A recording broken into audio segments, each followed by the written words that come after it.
안녕하세요. 저는 관악구에 거주하고 있는 30대 후반의 여자입니다. 결혼은 6년 차, 현재 4살짜리 아들 하나가 있고요. 1년 전까지는 남편 직장 때문에 지방에서 거주를 했다가 서울로 이사를 온 지 얼마 되지 않았어요. 그래서 저희 아들은 여전히 지방에서 태어나면서부터 쓰던 사투리를 간당간당히 쓰는 편이고요. 저랑 남편은 고향이 서울이었기 때문에 그리웠던 마음으로 돌아와 다시 적응해가며 만족하고 사는 중이랍니다. 그러다 보니 1년이란 시간이 정말 뚝딱 지나가 버렸네요. 처음부터 저희 부부는 관악구로 이사를 와 살 생각이 없었습니다. 하지만 남편이 적극 추천을 하더라고요. 시댁이 이 근처에 있으니까 애를 잘 돌봐주실 거라고 하면서 말이죠. 당연히 시댁이랑 코앞에 산다는 것이 너무 부담스럽고 생각만 해도 거부감이 느껴졌는지라 거절을 했었답니다. 차라리 도움을 안 받더라도 마음 편히 사는 게 훨 낫겠다면서 말이죠. 하지만 남편한테서 설득을 당하다 보니 일리도 있었어요. 시어머니가 저희 아이를 무척 좋아라 하시거든요. 저를 쏙 닮았는데도 불구하고 당신 아들을 쏙 빼닮은 손주라고 하면서 말이죠. 그래서 가끔씩 얼굴 한번 보고 싶단 말을 자주 하셨는데 남편은 감사히 받아들이라는 겁니다. 그렇게 보고 싶다 하실 때 아이도 한 번씩 맡기고 바깥 외출도 하며 바람 좀 쐬라고 말이죠. 뭐든 가까이에 가족이 살고 있는 거랑 살지 않는 거는 천지 차이라면서 좋은 쪽으로 생각을 해보라 말입니다. 그래서 믿었죠. 믿고 싶지 않았지만 믿을 수밖에 없었습니다. 서울로 돌아간다고 설레는 기분만 한가득인데 시모와 가까이에 살고 말고의 문제로 머리 아프고 싶지가 않았으니까요. 그렇게 저는 관악구 한복판에서 시어머니하고 전례 없는 이웃 사촌으로 다시 만났습니다. 결혼을 하자마자 남편이 지방 발령을 받아버리는 바람에 쭉 지방에서 거주를 했거든요. 그러다 얼마 안 지나 코로나도 터지면서 어머님하고는 가까이 지낼 기회가 많지 못했습니다. 그러니 긴장이 되었죠. 얼만큼 이웃 사촌으로 기분 좋게 잘 지낼 수 있을까 싶어서 말이죠. 단단히 마음을 먹고 시작한 관악구살이는 생각보다 좋았어요. 집도 주인분이 인테리어를 싹 새로 한 빌라에 운이 좋게 들어와서 살게 되었는지라 만족스러웠고 금세 제 아들아이 또래 친구 엄마들을 만나고 얼굴을 익히다 보니 친구도 생겼답니다. 제가 저희 친동생이 운영하는 쇼핑몰에서 포장 알바랑 고객 상담 업무를 해가며 아르바이트를 해주게 되었는데요. 아이가 어린이집에 가 있을 동안에만 일을 해주다 보니 육아를 하는데 크게 힘든 건 없었어요. 받은 알바 월급으로는 아들이랑 소소하게 카페를 가는 재미도 있었고요. 그런데 하나 참 매번 경험할 때마다 싫다 싶은 것이 하나 있었습니다. 그건 바로 시어머니의 살림살이 방식이었죠. 어머님은 참 특이하게도 A범죄를 어긋나는 행동을 하셨답니다. 바로 유통기한이 지나버린 음식을 아무렇지 않게 저희 집으로 가져다주는 것이었죠. 이게 참 애매하게 이상하고 이해가 안 가더라고요. 저희 생각해서 음식을 주시는 것도 같은데 음식을 확인해보면 꼭 유통기한이 지나 있곤 했답니다. 멀쩡한 음식을 주시면 제가 당연히 감사히 받겠죠. 어머님이 우리 생각해서 챙겨주신 음식이니까요. 그런데 어머님은 꼭 하루 이틀부터 시작해서 많게는 몇 달이 지난 음식들을 먹으라고 선심 쓰듯이 턱턱 건네주곤 하셨습니다. 가족이든 사람이든 그리고 며느리에게든 유통기한이 지난 음식을 건네주는 게 정상은 아니잖아요. 아무리 제가 며느리라고는 하지만 이게 A에 어긋나는 행동이 분명하기도 하고요. 그런데도 어머님은 늘 한결같이 선심을 쓴다는 표정을 굳게 지어 보이고는 음식을 건네주셨답니다. 그러니 제가 황당할 노릇이었죠. 웃는 얼굴에 침을 뱉을 수 없다고 하잖아요. 뭔가 대단한 걸 챙겨주는 듯 유통기한이 지난 음식을 건네주는 어머님의 행동에 싫은 소리를 하기가 애매했답니다. 그러니 그냥 언젠가부터는 체념을 했어요. 어머님이라는 사람 자체가 유통기한 따위는 신경을 잘 쓰지 않고 음식을 먹으시는 분인가 보다 라고 말이죠. 그렇기 때문에 며느리랑 손주가 먹을 건데도 불구하고 유통기한이 지난 음식을 주시는 거다 싶었답니다. 이렇게 생각을 하지 않고서는 이해를 할 방법이 없었기 때문에 저 스스로 좋은 쪽으로 다 마음을 정리하며 받아들였죠. 하지만 이렇게 간단한 문제였다면 제가 사연조차 쓰지를 않았을 겁니다. 간단하지 못했던 바람에 제가 이리 사연까지 써보이게 되었어요. 가까이서 살며 한 이웃으로 어머님을 대해보니 이 어머님이 정말 구제불능이시더라고요. 웬만하면 저보다 오래 산 어르신한테 이런 말을 안 할 텐데 저희 어머님만 보면 속에 돌멩이가 꽉 박히는 것이 정말 답답해 죽을 노릇이었습니다. 저희 집을 무슨 쓰레기 분리수거함 정도로 생각을 하는 듯 보였거든요. 차라리 분리수거라도 되면 제가 이렇게까지 사연을 적어보내진 않았을 텐데요. 분리수거조차 되지 않는 것들을 버린다고 보내오신 바람에 제 머리만 터질 노릇이었죠. 한두 번씩 저희 아들한테 입힐 옷이 있다면서 집으로 찾아오신 적이 있었습니다. 전 또 기대를 했죠. 손주한테 줄 새 옷을 사오셨구나 싶어서 말입니다. 이제 4살짜리이고 집안에 하나밖에 없는 장손에다가 손주인데 적어도 새 옷 정도는 꼭 사주실 줄 알았답니다. 그런데 어머님이 입힐 옷이라고 들고 온 아이 옷을 보고서는 기겁을 했네요. 어디서 거적대기도 그런 거적대기가 없을 만큼 해진 옷들을 검은색 비닐봉지에 집어 넣어서는 가지고 온 거예요. 처음엔 그 봉다리 안에 음식이라도 들어가 있는 줄 알았습니다. 옷은 어머님이 챙겨오신 핸드백 안에 접혀져 들어가 있는 줄 알았어요. 그런데 그 검정 봉다리 안에 성의 없게도 들어가 있던 옷들을 보자마자 속으로 얼마나 탄식을 내질렀는지 몰라요. 아이가 입기에 너무 대놓고 어른 옷인 마냥 컸던 옷, 해진 건 물론이고 어디서 냄새까지 나는 것이 정말 봐도 기가 막혔죠. 하지만 어머님은 어디서 굉장한 옷을 구해왔다는 듯이 뿌듯해하며 옷을 건네주셨고요. 당장이라도 입혀보라고 말씀을 하시길래 결국 저도 짜증이 반쯤은 섞인 채로 말씀드렸습니다. 아니 이 옷을 어떻게 입혀요? 이렇게 큰데. 라고요. 그러자 어머님은 놀랍지도 않다는 듯이 대답하시더라고요.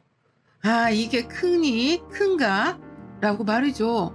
그리고 별말 없으시다가 얘랑 놀아주기만 하고는 그냥 옷을 내버려둔 채 집을 나가버리셨답니다. 또다시 우리 집에 못쓸 짐을 버리시고 가버린 것이었죠. 늘 이런 식이었어요. 이런 식으로 못 쓰는 옷, 쓰기 싫은 물건들을 참 잘도 놓고 가셨습니다. 꼭 놓고 가면서는 대단한 걸 들고 왔다는 듯 아주 뿌듯한 표정으로 집을 찾아오셨고요. 그러니 저는 반복되는 어머님의 행동에 당연스레 불만을 품을 수밖에 없었던 겁니다. 내 집의 분리수거장이라 생각을 하는 게 분명하다는 생각을 아무리 곱씹어도 지울 수 없었거든요. 매달 시어머니한테서 받은 물건들이 한가득이었고 그걸 버리면서 혼자 화를 삭혔어요. 도대체 어디서 가져오길래 이런 냄새나고 더러워 보이는 것들을 잘도 건네주시나 싶었거든요. 그런데 곰곰이 생각을 해보니 이해가 가더라고요. 어머님은 정말로 집안에 오래도록 묵혀놓고 삭혀둔 오랜 짐들을 저희 집으로 버려내고 있었던 것이었습니다. 장롱 안에 안 입는 옷들이 몇 개씩은 집집마다 있잖아요. 있는지 없는지도 모르는 그런 옷들 말입니다. 어머님은 딱 그런 것들을 저희 집으로 보내신 것이었습니다. 그러니 어디 유행도 알 수 없는 출처모로 옷들이 저희 집에 쌓여갔던 것이었겠죠. 그런 와중에 남편이 쐐기를 박는 말까지 꺼냈죠. 이거 나 어릴 때 우리 엄마가 입던 옷인데? 라고요. 그래서 그 후론 진짜로 어머님이 준다는 건 최대한 피했어요. 뭘 줄 게 있다고 할 때마다 극적으로 시어머니 연락을 피해가면서 지냈달까요.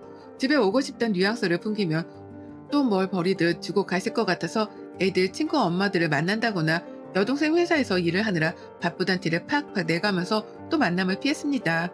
그런데 시어머니가 또 오래간만에 음식으로 장난을 치셨어요. 한동안 유통기한 지난 음식이라고는 라면밖에 주질 않아서 제가 받자마자 몰래 버리곤 했습니다. 유통기한 지난 음식을 조금은 먹어도 된다고들 하는데 전 굳이 그러고 싶지 않았고 날짜를 잘 따져가며 먹는 사람인지라 그냥 버리는 선택을 했던 거죠. 하지만 계속해서 유통기한이 지난 음식을 주는 시어머니를 뜯어 말리지 못했던 바람에 결국 일이 터지고야 말았습니다. 언젠가 터질 것만 같았던 일이 결국 터져버린 것입니다. 아이랑 잠시 외출을 했다가 집으로 오는 길에 어머님을 뵈었어요. 집에 오고 싶다고 오전부터 연락을 하셨는데 제가 바쁘다는 핑계로 연락을 회피하던 도중에 딱 맞닥뜨린 것이었죠. 속으로 큰일이다 싶었습니다. 어머님 손에 들려있는 검정 봉다리를 보자마자 절로 식은땀이 흘러나오는 기분이 들기까지 했죠. 그래도 집 앞까지 찾아오신 분께 그냥 가시라고는 할 수 없었기에 일단 어머님을 모시고 집 안으로 들어갔어요. 그리고는 아직 어머님이 건네주질 않은 그 검정 봉지를 무심히 쳐다보다가 어머님이 아이스 커피를 마시고 싶다 하시길래 부엌으로 들어갔습니다. 저희 어머님이 한여름에도 한겨울에도 믹스커피를 얼음에다가 탄 아이스 커피만을 드시는 분이거든요. 그래서 저는 잠시 아이를 어머님께 맡겨놨어요. 제 집안이기도 했고 아이의 친할머니이셨으니 아이를 맡겨놓고 말고 하는 것에는 전혀 껄끄러울 것이 없었습니다. 아이도 자신을 좋아하는 할머니를 잘 따르는 편이었고요. 그렇게 저는 잠시 부엌에서 아이스 커피를 탔네요.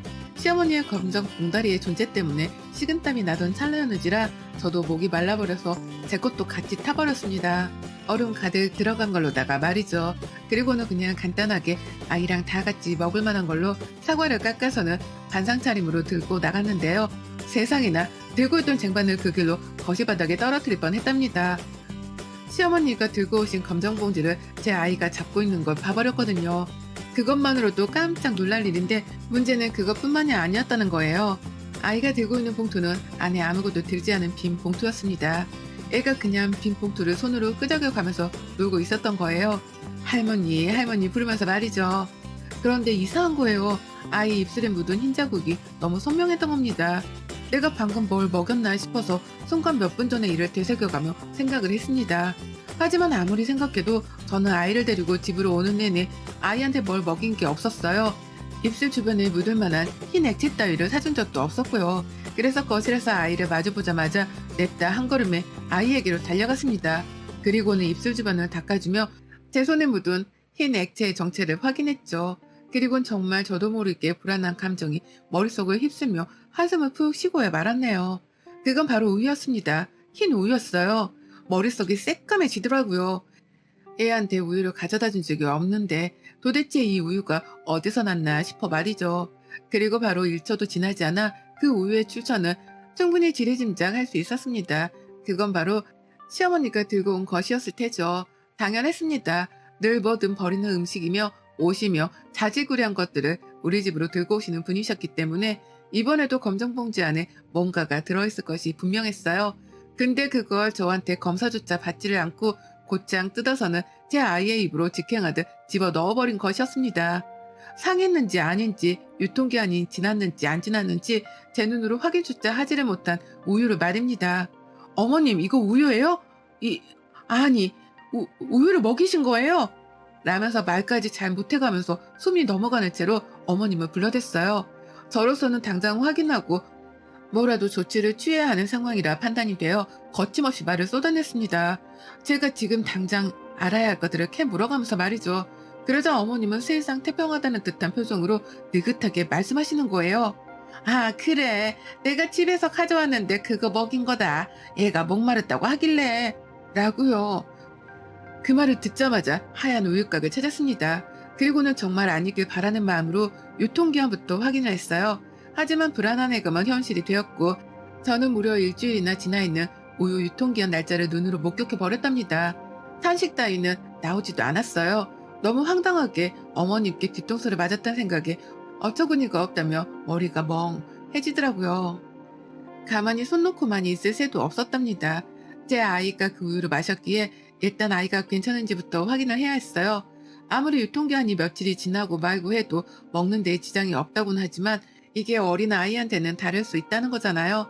그러니 저는 부모로서 당연하게 걱정을 할 수밖에 없었고 그 길로 아이한테는 못 모르고 일단 물부터 잔뜩 마시게 했습니다. 하지만 아니나 다를까 얘는 그걸 감당하지 못한 채 저녁 내내 설사를 했어요. 배탈이 난 것이었습니다.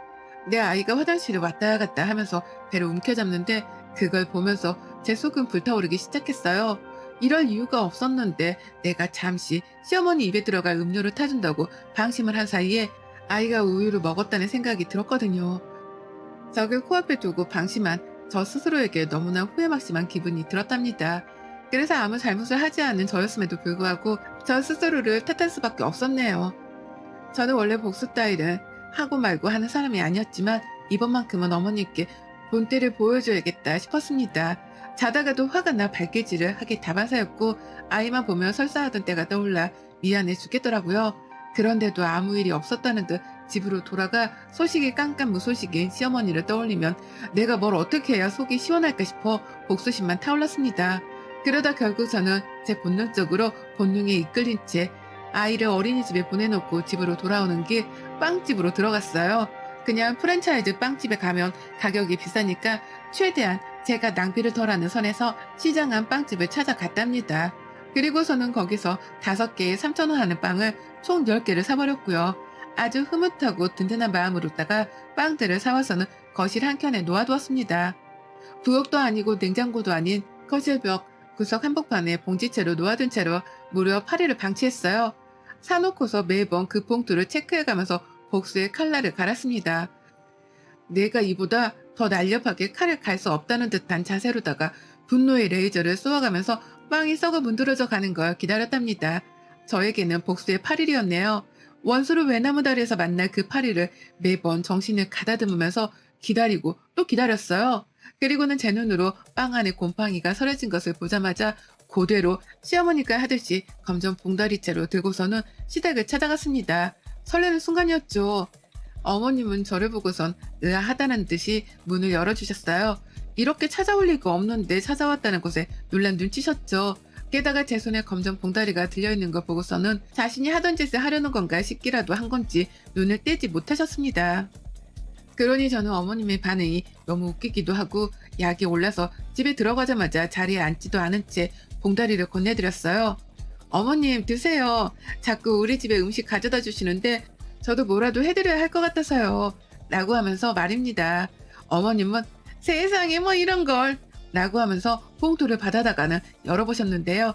열자마자 올라오는 곰팡이 냄새가 코끝이라도 찔렀던 건지 순간 흠칫 놀라시면서 눈을 더 크게 뜨곤 빵을 들여다보셨어요. 전 그 순간 눈치를 챘죠. 분명 어머니께서는 빵이 상했다는 걸 직감하셨던 것 같았습니다. 그래서 저는 확인사살을 하듯 말씀드렸어요. 어머님은 유통기한 지난 음식 따위들은 신경도 안 쓰시잖아요. 그래서 저희 가족들이 못 먹는 것만 골라서 가져와 봤어요. 맛있게 드세요. 라고 말입니다. 그러자 어머님, 우리 집으로는 유통기한 지난 걸 잘도 가져오시더니만 제가 가져다 드린 상한 빵을 보고서는 질겁을 하며 전과 다른 태도를 보이시는 겁니다. 급기야 이게 상한 거야? 라고 재차 확인까지 해가시면서 말이죠. 그리고서는 뭐에 놀라기라도 한 듯이 봉투를 저한테 다시 건네주시는 거예요. 아니야 됐다 니들 가져가라. 아니다 가져다 버려라. 라고 하시면서 놀래 자빠지겠다는 듯이 손사래를 치며 봉지를 저에게 건네셨어요. 도로 들고 가라고 말이죠. 그러니 저는 황당하다는 듯 물었습니다. 아니 어머님은 상한 걸 저희 집에 잘도 가져와 놓고 왜 저보고는 도로 들고 가래요? 설마 어머님 그동안 본인 못 먹는 걸 저희한테 먹으라고 가져오셨던 거 아니죠? 그게 아니고서야 이걸 왜 못 드세요? 일주일밖에 지나지 않은 빵인데? 라고요. 그러자 어머님은 이판사판이라는 듯 불안에 떨며 대답하셨답니다. 일주일이 지난 거야? 일주일이 지났는데도 상태가 이 모양이야? 아유 난 못 먹겠다. 나는 그래도 먹을 수 있을 만한 것들만 들고 간 건데 이건 라고 하면서 제발 좀 가져가라 애원까지 하셨답니다. 다시는 상한 걸 우리 집에 들고 가지 않을 테니 먹을 걸로 장난치지 말란 소리까지 본인 입으로 직접 해가시면서 말이죠. 먼저 음식으로 장난치를 시작해 놓고서는 이 집 와서 나한테 장난을 치지 말라고 하는 시어머니의 뻔뻔한 이중성에 속으로 얼마나 욕을 퍼부었는지 몰라요. 하지만 화가 난 저만큼이나 놀라서 당황해하며 빵봉지를 들고 가라 애원하시는 시어머니를 보니 속은 편했답니다. 적어도 내가 어머니께 딱 들어맞는 복수를 펼쳤구나 싶어서 말이죠. 그래서 저는 그 자리에서 쐐기를 박아드렸어요. 그냥 어머님 말씀대로 애원하는 표정에 못 이기는 척을 하면서 봉투를 들고 나올까도 싶었거든요. 하지만 이렇게 순순히 뒤로 물러나주면 언제 또 무슨 짓을 어떻게 다시 할지 모른다는 생각이 들더라고요. 그래서 저는 그 자리에서 거실 바닥으로다가 빵봉투를 탈탈 털어버렸습니다. 봉투 안에 들어가 있던 빵들이 바닥으로 우르르 떨어졌어요. 곰팡이가 낀 상한 빵들이 말이죠. 그걸 보니 어머님은 어디서 곰팡이 가루가 떨어지기라도 할 줄 아셨는지 아유 이걸 왜 여기서 털어? 추워가 집어가 제발 라고 하면서 발까지 둥둥 구르시더라고요. 제발 이러지 말라면서 말이죠. 그걸 보고서야 저는 확실히 어머님께 경고를 날려드렸다 확신을 했답니다. 그리고는 그제서야 못 먹겠음 그냥 갖다 버리세요. 저도 여태 그래왔어요. 라는 말을 남기고 빈 검정 봉투만 든 채 시댁을 나왔답니다. 들고 나오는데 봉투를 든 손이 가벼운 것이 너무 좋더라고요. 못 먹는 쓰레기를 나도 똑같이 시댁에다가 갖다 버리고 왔다는 생각에 꼬셔 죽을 맛이었고요. 앞으로는 어머님이 절대로 상한 음식, 못 입는 옷가지 따위를 내 집에 들고 오지 않으실 거란 확신도 들었습니다. 그걸 알고 나니 마음이 전보다 한결 가벼웠어요. 그리곤 알면서도 재차 마음가짐은 달리 먹었죠. 나한테 뭔 짓을 하시든 그게 마음에 안 들면 똑같이 되갚아주면서 하지 말라 경고를 날려줘야겠다고 말입니다. 그러면 어머님도 정신 차리고 했던 잘못을 되풀이하지 않으실 거라고 말이죠. 우리 어머님 상해 버린 그 빵들을 음식물 봉투 안에 넣어 잘 버리긴 하셨나 모르겠네요. 이번 기회에 며느리가 그간 느꼈을 심정에 대해 완벽하게 이해를 해주셨길 바라는 마음입니다. 또 그러면 저도 또 상한 거 들고 찾아갑니다. 앞으로 조심해서 행동해주세요 어머님. 여러분의 생각은 댓글로 남겨주세요. 오늘도 시청해주셔서 정말 감사합니다.